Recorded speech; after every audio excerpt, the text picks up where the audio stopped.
Oh, welcome back, Camden Catholic. I didn't even see you there. So, anyway, we finished up in class talking about good old, what should you all be yelling right now? That's right. Yay, Magna Carta, right? This document that gives us our basic rights today and influences even documents like the Constitution, the Declaration of Independence, and several other ones that follow, right? So, let's talk about the basic principles of the Magna Carta before we start talking about the Crusades and whatnot, right? First of all, the king is not allowed to raise what? Taxes without the approval of a council of nobles and clergy. Now, this council of nobles and clergy is actually going to develop into the British Parliament, right? And that is kind of a standing order for our Senate and House of Representatives.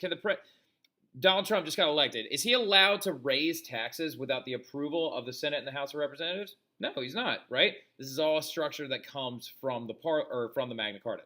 The king is also not allowed to arrest people without just cause or take property without just cause. It's also going to invoke one of the best rights you've got, the right of habeas corpus, the right that the idea that you have to be convicted by a jury to be able to be sent to jail, right? So no wrongful imprisonment. Also, this is the best part about it. The king has to obey the law and is not above the law, right? This is going to mainly, okay, really quick though, underneath, the king has to obey the law and not above it. This particularly impacts England, okay? This is setting up write this down, setting up a limited monarchy, right? It's setting it up anyway. It's not quite there yet, but it's setting it up. So it's setting up a system of checks and balances, right? So they have to obey the law. They are not above it. Unfortunately, though, while all this is going on, the power of the popes is beginning to grow, okay? So, as you can see right here, we're going to talk about this guy in about 2 seconds. This is old Gregory the Seventh, okay? Now, anyway, popes were powerful spiritual leaders. They also developed a lot of political power, though, during the Middle Ages, right? And we talked about the motivations behind this. Why would they want to be able to have overarching power over the kings and the rulers? Because it keeps the Catholic Church in power. It increases the amount of parishioners. It also gives them the right to pick bishops, priests, everything else. It gives them more control, and they make more money that way, right? So the tithes go up. So anyway, continue to go. The popes began to claim authority over rulers. This often led to conflicts between the popes and the kings, right? The most famous of these conflicts is the one between Gregory the Seventh and Henry the Fourth of Germany, right? Gregory the Seventh tried to expand the political power of the pope because Henry the Fourth was like, hey, I'm going to appoint some of my bishops because I trust them, and I don't know these guys that you're bringing in. So, excuse me. The Pope, however, Gregory VII, though, is going to expand this thing. This is actually called the conflict of investitures. I'm not going to make you remember that because that's a very college term. But Gregory VII tried to expand the political power of the Pope by trying to invoke some new rules. Like, for example, the Pope could not be judged by anyone. The Roman Church was never, ever wrong and never would ever be wrong. But we're going to get to the Inquisition here in a little while, right, again. So the Pope alone can depose and restore bishops. He alone can call general councils and authorize canon law. He can depose emperors. He can absolve subjects from their allegiances. And the craziest one, though, is that Gregory VII said, in this picture you can see right over here, someone's doing it, that every time someone wanted counsel with him, princes and kings even had to kiss his feet. Right? I hate feet. Can't stand feet. That is disgusting, right? I saw you over there, Katie, cringing a little bit. Katie Cummins is over there freaking out. Nobody likes feet, right? So anyway, now, all princes should have to kiss his feet. I'm sorry, that's hilarious, right? So, jumping off of the popes, though, and getting into some other stuff, we're going to talk about why these things, speaking of the popes, were launched, right? Launching of the Crusades, right? So, the Crusades, as you know, or most of you know anyway, well, I hope you know, were a series of religious wars in order to regain the Holy Land, which is where again? Oh yeah, it says it right there. Jerusalem. Now, this all occurred during the High Middle Ages, okay? So this is during this point when we talked about it. So a lot of stuff went down in the High Middle Ages. It's the most prosperous time of the Middle Ages. You've got the establishment of kingdoms. You've got the medieval Renaissance that we'll talk about when we get to the Renaissance itself, right? You've got the resurgence of text and translation, and it's Europe becoming powerful again, right? So the biggest conflict they had, though, was the Crusades because they're fighting a nation that was growing and having a golden age during the early Middle Ages, right? While Europe was in the quote-unquote dark ages, right? So the Muslims were expanding, and during that expansion, they took over Jerusalem. And why is Jerusalem so near and dear to many people's hearts? It's the holy site for Christianity. But here's the thing.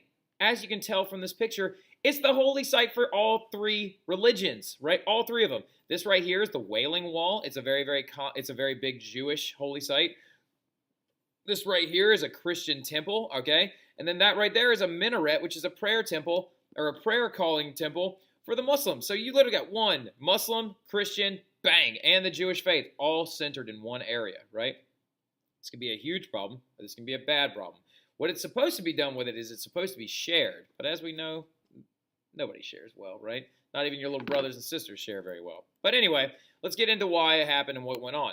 The Muslims took control of the Holy Land. They took control of Jerusalem. And the Turks took control of Persia and other areas, right? When we talked about the Byzantinians, we talked about how the Turks took over the Byzantine in 1495. We're getting there slowly, okay? Now, this led to the Byzantine Emperor Alexei I calling for help, right? Because the Turks are just getting dangerously close. Now, remember, the Byzantine is the eastern half of the Roman Empire, and its capital is where again? Oh, come on. No one's going to shout it out. Think hard. Take 2 seconds. Think hard. Think hard. Think hard. Anybody? Anybody? Anybody? Good job, John Tomes, right? It's the capital of Byzantine is Constantinople, so that's the main stronghold, right? So the Council of Clermont actually agreed on the Crusades, right? And this is under Urban II, Pope Urban II, called for all Christian warriors to go and fight against the Turks and the mean Islamic people to save the Byzantine and to reclaim Jerusalem, right? Now, as you can see, this is Greece, right? This is the Byzantine Empire in general. Constantinople is here. Right here, this is modern-day Turkey, okay? So the Turks were, like, advancing through, like, this is all Turkish area. This purple right here, you've got Dorylaeum, and there's Damascus is around here somewhere. But anyway, this is all Turkish-controlled area. So the Christians decide that they need to be called in from all these different areas and then push through Constantinople and then all the way down, right? This right here is the Council of Clermont. And that guy right there is Pope Urban II, the one who started all the Crusades, right? Well, this is what a crusading knight looks like, okay? Now let's talk about this crusading knight, though. This is a wealthy crusading knight. Suits of armor costed as much as a serf would make in a year, all right? Or some in their whole lifetimes, right? Now, that's insane. So this is a wealthy knight. When you think a man in a full suit of armor, you're thinking of a lord, okay? Most knights actually only wore a helmet and maybe some chainmail. Now, a vassal, remember, a vassal works for a lord. Vassals don't make as much money as lords, so vassals would go into wars a lot less suited up, if you understand what I'm saying. Now, ignore this down here. Ignore that for right now. I'm going to zoom in on it in a second. Now, the first crusade, 2 groups of people, well, actually 3 groups of 2 different types of people were sent out. One huge group was of peasants, and the other was trained knights. And the idea was that they were called in from France, England, the Holy Roman Empire, Spain, all of these different areas, and they converged right over near Rome, and they were sent out to set up strongholds against future Muslim attacks, right? So, as you can see in the map, they started here, and they amassed in Rome, and they pushed all the way through and into Turkish land, and they actually reclaimed Jerusalem right here. So the first Crusades were a giant success for the Christians. When we say giant success, though, as the Crusaders established these forts, they also may or may not have massacred large numbers of Muslims and Jews along the way. So in this sense, it was a big problem. They also destroyed parts of the Byzantine as well. And the Byzantinians believed in tolerance and actually allowing the Jews to live there. But remember, these are Middle Ages Christians and knights. They are not necessarily as tolerant as current-day Christians and knights, right? So, well, because there still are knights today. Now, this, though, destroyed the relationship between the Christians and the rest of the Islamic countries, mainly Egypt, okay? Egypt is going to have a mad rising up with this guy named Saladin who comes up underneath them. So, now the second crusade, though, is going to happen when the Muslims actually took control of one of these states. They're trying to take Jerusalem back, right? So, which called for a second crusade to be called, and it was a massive, massive, massive, massive, massive failure, okay? So, anyway, and then the third crusade is going to pop up. Saladin, who is the Sultan of Egypt and a huge, huge proud Muslim, very prideful Muslim. This is him right here, that's Saladin. And then he's an amazing general. He actually learned from his father, who was the general of Egypt during the Second Crusade when they took Jerusalem back. Now, he attacked Jerusalem and gained control. Crusading knights were sent to defend Jerusalem and destroy Egypt. Now, here's the crazy part. These two guys are going to fight against each other. That's Richard. This is Saladin. And we actually talked about this guy today. Why did the Magna Carta have to be signed? Because his cousin or brother, King John, took over while he was gone.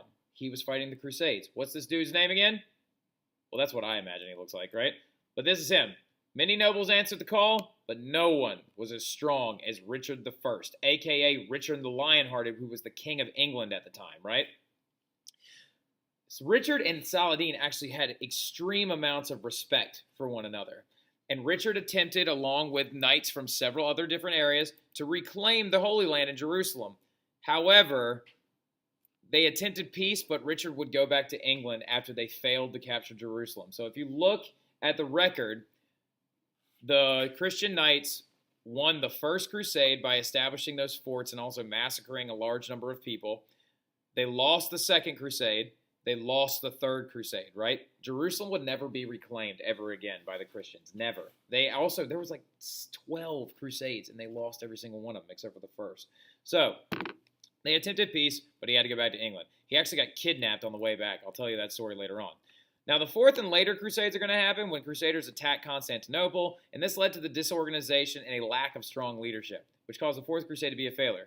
5 more crusades are going to follow, but the Muslims remain in control of the Holy Land for the rest of time, right? So anyway, and when I say Holy Land, I'm not talking about Constantinople. I'm talking about Jerusalem, right? We're going to stop here now. I'm sorry, I know this was a long one, but I tried to go fast. I hope you all have a great evening. Make sure you jot this stuff down. I'll see you tomorrow, Camden Catholic. We'll talk about the results of the Crusades, right? And I'll tell you a funny story about a kid from Germany. All right, anyway.